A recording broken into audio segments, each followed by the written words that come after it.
Umeona mchezaji huyu ameshashindikana, achana naye akae benchi. Kwani wachezaji wangapi wanakaa benchi? Umeelewa? Wanakaa benchi kina Juni Asad huko. Umeelewa? Mchezaji kama atoi kile kitu kinachotakiwa kipatikane, anatakiwa akae benchi. Anaweza kujirekebisha kupitia benchi. Lakini kila mechi akicheza na mashabiki sisi tunamshangilia.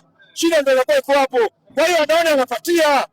Umeelewa? Yaani sisi watu wa Simba tunakuwa kama comedy. Tunaleta comedy kwenye mpira. Lakini comedy itakuja kutuponza. Leo mechi ilikuwa inaisha sare. Mwalimu alitaka list mechi ya Pamba. Mechi ya Pamba tayari unaenda tuko 9. Unamtoa mtu unamuongeza tena Dumbia. Watu wanashangilia. Ukisema wewe unaonekana wewe mbaya. Tusiangalie mchezaji ameletwa na nani. Tunachotakiwa tuangalie maslahi ya timu.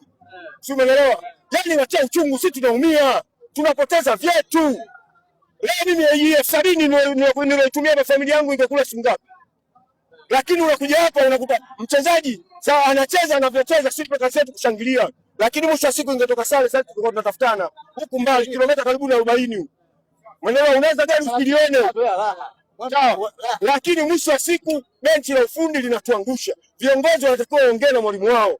Sawa, hapa tujaribia wachezaji hatutaki. Hii sio timu ya kuja kujaribisha wachezaji. Wachezaji gani ambao unaona? Umeelewa? Sio timu ya kuja kujaribisha wachezaji. Kashapewa mechi 4 zimemshinda kutupa kitu chochote, akae benchi. Tuanze na Mpanzu. Hii mechi kipindi cha kwanza kama angeanza Mpanzu tusiko kwa tunaongea baada ya goli moja hapo. Umeelewa? Kiwepo. Sio umeelewa? Tusinge kwenda somo swala goli moja hapa.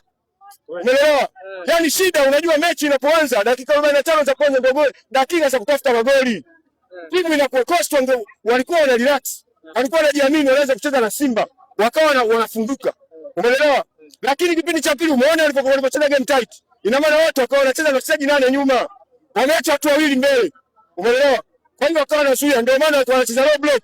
Matokeo yake low block inakuwa ngumu kuifungua. Umeelewa? Kama refa wetu hao sio marefa ambao wanaweza kufanya nini?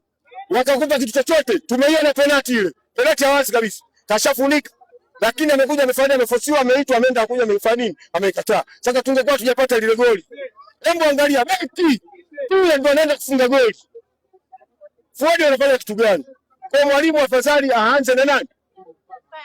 Mechi dakika 45 za kwanza tumepiga mechi na ni kona 15. Hakuna hata kitu kimoja kilichoenda hata kugonga besela pale. Umeelewa? Kwa dakika 45 za kwanza ndio itakuwa sisi tupate goli zaidi ya 2. Umeelewa? Lakini yote inasababishwa na mechi ya ufundi. Kama yeye anafasiwa sawa na viongozi kwamba lazima mpange leo. Hadi mkataba wake unazungumza lazima acheze mkataba huo tuhitaji. Umeelewa? Ni afadhali akae benchi ajifunze kupitia benchi, lakini sio kujifunza kupitia kwenye pichu. Hii sio timu ya kuja kufanya nini, ya kutafuta experience kwa wachezaji. Umeelewa? Sisi tunahitaji mtu ambaye tayari ana experience aje kutupa kitu ndani ya timu. Lakini kikubwa leo tungefanya sare, mechi ilikuwa inaisha sare. Umeelewa? Yeye afadhali anze na nafasi namba 9.